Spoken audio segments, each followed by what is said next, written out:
మన చిన్నప్పుడు పల్లెటూరులో దొరికిన పాలు ఇప్పుడు సిటీలో దొరకటం లేదు. మా ఇంట్లో దీని గురించి మాట్లాడుకుంటున్నప్పుడు కంట్రీ డిలైట్ గురించి తెలిసి ఉన్నత ప్రమాణాలు ఉన్న ల్యాబ్స్ లో టెస్ట్ చేయించి రోజు రిపోర్ట్స్ ని యాప్ లో అప్డేట్ చేస్తారు. వాళ్ళ విధానాలు చూసి సంతృప్తి చెంది ఇలా రికమెండ్ చేస్తున్నాను. ఇప్పుడే కంట్రీ డిలైట్ యాప్ ని డౌన్లోడ్ చేసుకోండి. Download the country delight app now. ప్రపంచ దేశాలు భయపడినట్టుగానే ట్రంప్ వివిధ దేశాల మీద సుంకాల భారాన్ని పెంచబోతూ ఉన్నారు సార్. ఆల్రెడీ తన నిర్ణయాన్ని చెప్పేశారు. చైనా, బ్రెజిల్, అలాగే మెక్సికో, కెనడాలతో పాటు భారత్ను కూడా వదిలిపెట్టము, అమెరికాకు నష్టం కలిగించే అన్ని దేశాలపైన అధిక సుంకాలు విధిస్తాము, ఈ విషయంలో భారత్ను కూడా వదలబోము, విదేశాలపై సుంకాలను విధించడం ద్వారా అమెరికన్లపై పన్ను భారం తగ్గించే దిశగా చర్యలు చేపడతాము. ఇది Trump statement sir. So next month ప్రధాని మోదీ టూర్ ఉండబోతోంది, అమెరికా టూర్. ఈ టూర్లో ట్రంప్తో కూడా మోదీ భేటీ కాబోతూ ఉన్నారు. సో ట్రంప్ తీసుకున్న ఈ నిర్ణయం భారత్ను కూడా వదిలిపెట్టమన్న ఆ స్టేట్మెంట్ క్వశ్చన్ ఏంటి అంటే, ఒకవైపు మోడీని ఆహ్వానించాడు, ఫిబ్రవరిలో ఐఎమ్ హోస్టింగ్ మోడీ అన్నాడు. మరోవైపు భారత్ పైన బెదిరింపులు దిగాడు ట్రంప్. నిజంగా మోడీ వచ్చినప్పుడు డిప్లొమాటిక్ డిస్కషన్స్లో ప్రతిపాదన పెట్టడం వేరు, నీవు ఇన్వైట్ చేసి నీ సంగతి తెలుస్తా అని చెప్పడం వేరు. నువ్వు రా మా ఇంటికి, నీ సంగతి తెలుస్తా అంటున్నాడు. సో ఇది ఇప్పుడు ట్రంప్ చెప్తున్నది. అప్పుడు మోడీ ఏమనాలంటే, మీ ఇంటికి వస్తా, నీ సంగతి కూడా తెలుస్తా అనాలి. అది అనాల్సిన మాట. సో మా ఇంటికి ఆహ్వానిస్తున్నా, నీ సంగతి తెలుస్తా అంటే అది పద్ధతి? అది ఎక్కడైనా ఆ సంస్కారం అనిపించుకుంటుందా?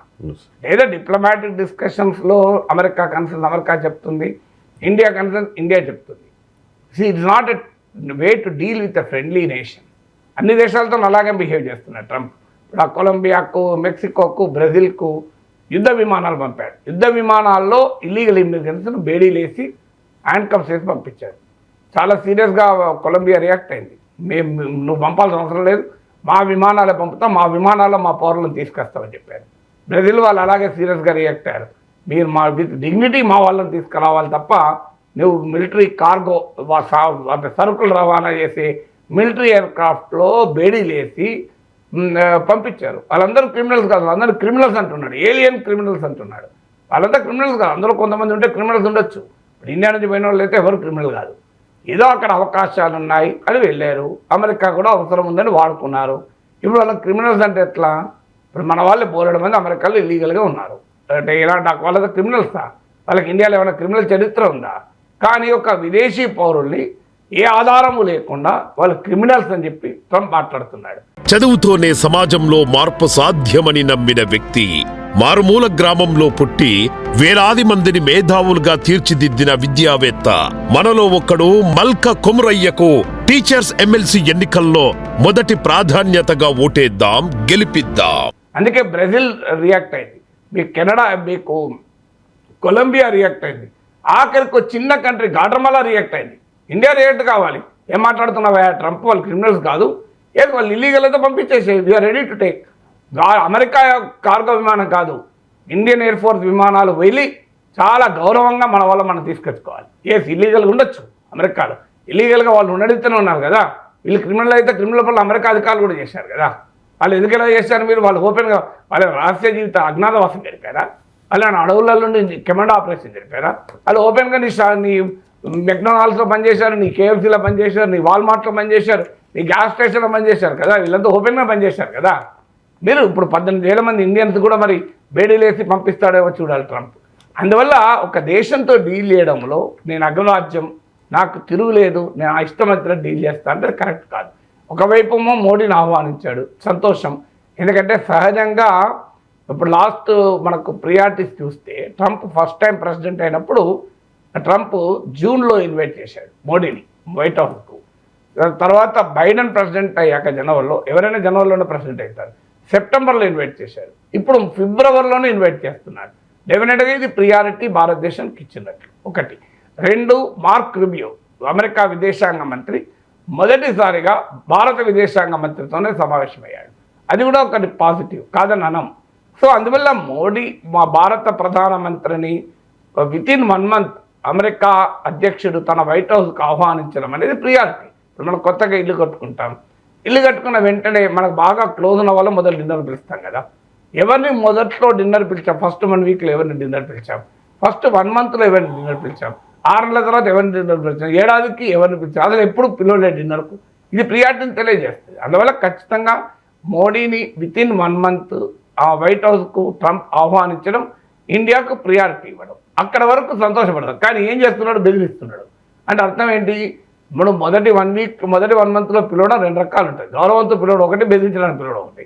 ఇప్పుడు గౌరవంతో పిలుస్తున్నాడు, బెదిరించడానికి పిలుస్తున్నాడు ట్రంప్. నేను ఆంక్షలు విధిస్తా అని. ఎందుకంటే మనకు అర్థం కావాల్సింది ఏంటంటే ఇండియాకు America is a very big export destination. ఇప్పుడు మన టోటల్ ఎగుమతుల్లో 18% అమెరికాకు, భారతదేశం చేసే మొత్తం ఎగుమతుల్లో 18% అమెరికాకు. అందులో సాఫ్ట్వేర్ అయితే నియర్లీ 80% అమెరికాకే, సాఫ్ట్వేర్ సర్వీసెస్ ఎగుమతులు ఎక్స్పోర్ట్స్ అయితే. అమెరికాతో మనకు ట్రేడ్ సర్ప్లస్ ఉంది.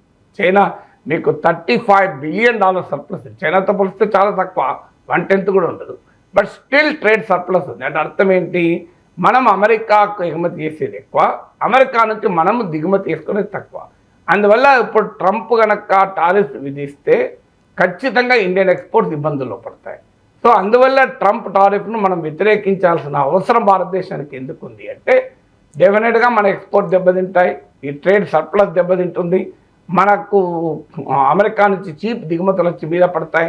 ఇప్పటికే మన ప్రభుత్వం స్టీల్, విస్కీ ఇలాంటి అంశాలు, ఈవెన్ మోటార్ సైకిల్స్, వీటి దిగుమతుల పైన సుంకాలు తగ్గించాలని ఆలోచిస్తున్నట్టు వార్తలు వస్తున్నాయి. అంటే ట్రంప్ ఎఫెక్ట్ ఆల్రెడీ మొదలైంది. సో ట్రంప్ ఒత్తిడికి నిలబడి మనము మోడీ రేపు వైట్ హౌస్లో అమెరికాకు ఆయనకు అర్థమయ్యే లాంగ్వేజ్లో చెప్తాడా, లేదా ట్రంప్ బెదిరింపులని మనము మౌనంగా పాటిస్తామా చూడాలి. గత చరిత్ర తీసుకుంటే ఇరాన్ విషయంలో మనం ట్రంప్ బెదిరింపులు మోడీ ప్రభుత్వం లొంగింది. రష్యా విషయంలో నిలబడింది. ఫైన్, ఇప్పుడు ఇది ఒక టెస్టింగ్ పీరియడ్. అయ్యా మీరు మాట్లాడి భారతదేశంపై టారిఫ్లు విధిస్తా అంటే మీరు చూడండి, చిన్న చిన్న కంట్రీ డెన్మార్క్ చూడండి, దానికి సొంత సెక్యూరిటీ కూడా లేదు. ఇవాళ డెన్మార్క్ను గ్రీన్లాండ్ విషయంలో ట్రంప్ బెదిరిస్తే ఆర్కిటిక్ సెక్యూరిటీ పేరిట ఇవాళ డెన్మార్క్ కొన్ని $1 బిలియన్, $2 బిలియన్ అనుకుంటాను, ఒక డిఫెన్స్ మీద ఖర్చు పెడతానని ప్రకటించింది. డెన్మార్క్ ఒక చిన్న కంట్రీ కూడా భయపడకుండా బెదిరించింది. బ్రెజిల్ మీకు గాట్రమలా, మీరు కొలంబియా ఒక చిన్న దేశం మొదలు ఒప్పుకోనన్నది, తర్వాత యుద్ధ విమానాల్లో పంపిస్తే మేము తీసుకోము, మా విమానాలు పంపించి మా వాళ్ళని మేము తెప్పించుకుంటాం, మా ఆత్మగౌరవం ముఖ్యం, మా గౌరవం ముఖ్యం, మా పౌరులు అన్నారు. బ్రెజిల్ అదే చెప్పింది, గాట్రమలా అదే చెప్తుంది. ఇప్పుడు గాట్రమలా అయితే మీకు అమెరికా మిలిటరీ ఎయిర్క్రాఫ్ట్లో బేడీలేసి గాట్రమలా వాళ్ళని పంపిస్తే ఆ దేశ వైస్ ప్రెసిడెంట్ ఎయిర్పోర్ట్కి వచ్చి స్వాగతం పలికాడు.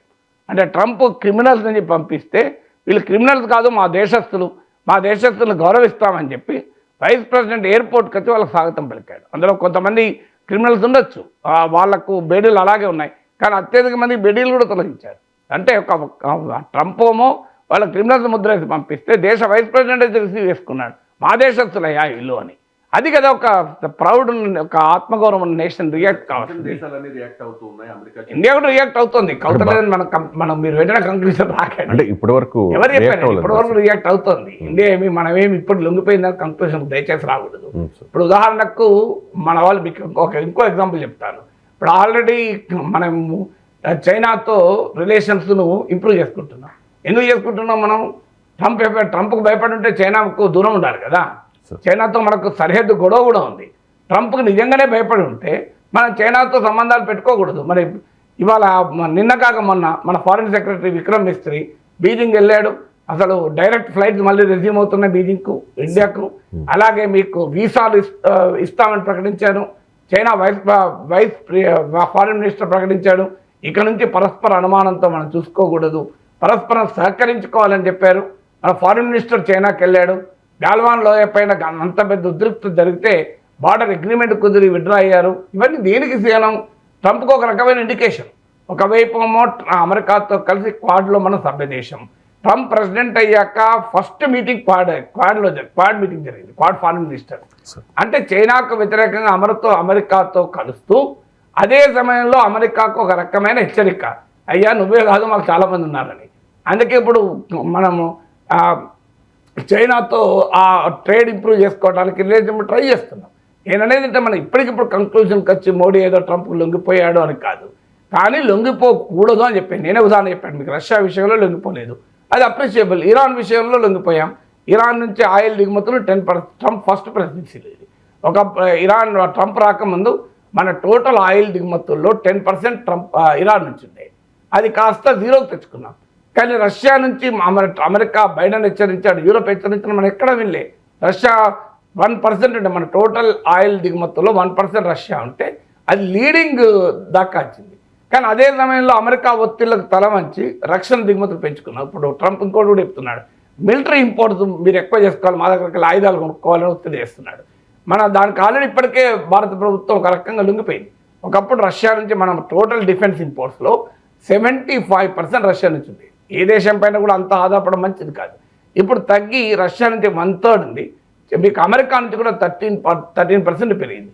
India is one of the largest defence importing nation. మీకు $9.8 బిలియన్ ప్రతి ఏటా మనం దిగుమతులు చేసుకుంటాం. $9.8 billion if my memory is correct. So అందువల్ల భారతదేశం అమెరికాతో సంబంధాల విషయంలో తలొగ్గిన ఉదాహరణలు ఉన్నాయి, నిలబడ్డ ఉదాహరణలు ఉన్నాయి. అందుకొరకు ఇవాళ మోడీ వైట్ హౌస్కి వెళ్తున్న సమయంలో ట్రంప్కి చెప్పేది ఏంటంటే, భారతదేశం అనేది మీ డెన్మార్కు గాట్రమలాలే నీకు బెదురుతలేవు, ఇండియా ఎందుకు బెదురుతుంది? ఇదే one of the powerful nations. అందువల్ల ఇలా మా ప్రైమ్ మినిస్టర్ని ఆహ్వానించి నీవు బెదిరిస్తానంటే we have to tell Trump in his own language. Trump is a business man, Trump knows his own language, వేరే లాంగ్వేజ్ ట్రంప్కి అర్థం కాదు. అందువల్ల డైరెక్ట్ మిటిగేటెడ్ కమ్యూనికేషన్ అంటారు, మిటిగేటెడ్ స్పీచ్ అంటారు. అంటే స్ట్రైట్గా చెప్పకుండా దాన్ని కొంచెం తగ్గించి ఏం మాట్లాడుతున్నారు రవిశంకర్ అనకుండా, రవిశంకర్ గారు మీరు ఇలా మాట్లాడడం భావ్యం కాదేమో అనడం మిటిగేటెడ్ స్పీచ్ అంటారు. దాన్ని చెప్పాల్సి వచ్చినప్పుడు ఇప్పుడు నేను మీరు అడుగుతున్న ప్రశ్నకు సూటిగా చెప్తున్నా కదా, రవిశంకర్ గారు మీరు అలా ప్రశ్న అడగడం రైట్ కాదేమో అని అంటలేదు చూడండి. ఎందుకంటే దాన్ని మిటిగేటెడ్ స్పీచ్ అంటారు. సో ఎప్పుడు కూడా కమ్యూనికేషన్లో మిటిగేటెడ్ స్పీచ్ ఉండకూడదు. ఇప్పుడు మీకు విమాన ప్రమాదాలపైన రీసెర్చ్ జరిగితే ఎక్కువ ప్రమాదాలు ఎక్కడ జరిగాయంటే ఈ మిటిగేటెడ్ స్పీచ్ ఉన్న కాడ. ఇప్పుడు ఉదాహరణకు కింద గ్రౌండ్ కంట్రోల్ నుంచి పైలట్కు ఆర్డర్స్ ఇన్స్ట్రక్షన్లు ఇవ్వాలి, టర్న్ లెఫ్ట్ 180 degrees అని స్ట్రైట్గా చెప్తే వేరు. I think it will be better if you turn left preferably 180 degrees అన్నాం అనుకోండి. అంటే మీరు ఎడమ వైపు తిరిగితే మంచిది, 180 degrees తిరిగితే బెటర్ అన్నాడు అనుకోండి, పైలట్ తిరగచ్చు తిరగకపోవచ్చు, కానీ టర్న్ లెఫ్ట్ 180 degrees అని ఒక తిరుగుతాడు. అందువల్ల కొన్ని సందర్భాల్లో ఒక ప్లేన్ నడిపేటప్పుడు ప్లేన్ పైలట్కు గ్రౌండ్ కంట్రోల్ కమ్యూనికేషన్ కావచ్చు, ఒక విశ్లేషకుడిగా మాట్లాడుతున్నప్పుడు యాంకర్ ప్రశ్నలు సమాధానం చెప్పడం కావచ్చు, ఇలాంటి చిన్న విషయాల్లోనే మిటిగేటెడ్ స్పీచ్ ఉండకూడదు. అలాంటి ఒక 2 దేశాల మధ్య అన్నప్పుడు మిటిగేటెడ్ స్పీచ్ ఎందుకు? We have to tell Trump in his own language. Trump knows అదే. ట్రంప్కి మీకు సబ్సర్వియంట్ అంటే తల వంచే లాంగ్వేజ్లో మాట్లాడితే ట్రంప్ ఎక్కువ బెదిరిస్తాడు. ట్రంప్ నేచర్ ఏంటి అంటే కమాండో ఎత్తుగడలో రూల్ ఉంటుంది, నువ్వు నిలబడితే శత్రువు నిలబడతాడు, నీవు పారిపోతే నిన్ను ఇంకెక్కువ తరిమి కొడతారు, నీవు రివర్స్ అయితే పారిపోతాడు. ట్రంప్ కూడా అలాంటి వ్యక్తే. ఇప్పుడు మీకు చైనాతో ఎట్లా వివరిస్తున్నాడు? అంతకుముందు చైనా అన్నాడు, ఎక్కడ మాట్లాడుతున్నాడు ఇప్పుడు చైనా గురించి?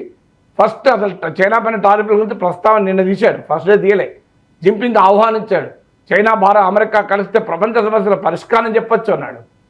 సో ట్రంప్ యొక్క క్యారెక్టర్ తెలిసిన దేశంగా we have to tell in our own language. నువ్వు ఇష్టమైనట్టుగా మాట్లాడుతా అంటే ఎట్లా అంగీకరిస్తాం? Yes, India is a tariff king అంటాడు. మరి ఓకే, మరి అమెరికన్ పెట్టుబడులు మన దేశంలోకి ఎందుకు రావాలి? అమెరికా డబ్బులు మన స్టాక్ మార్కెట్లోకి ఎందుకు రావాలి? అది కూడా ప్రశ్నిస్తాం మేము. అందువల్ల భారతదేశం ఒక సెల్ఫ్ రెస్పెక్ట్ నేషన్ అనేది ట్రంప్కి అర్థం కావాలి.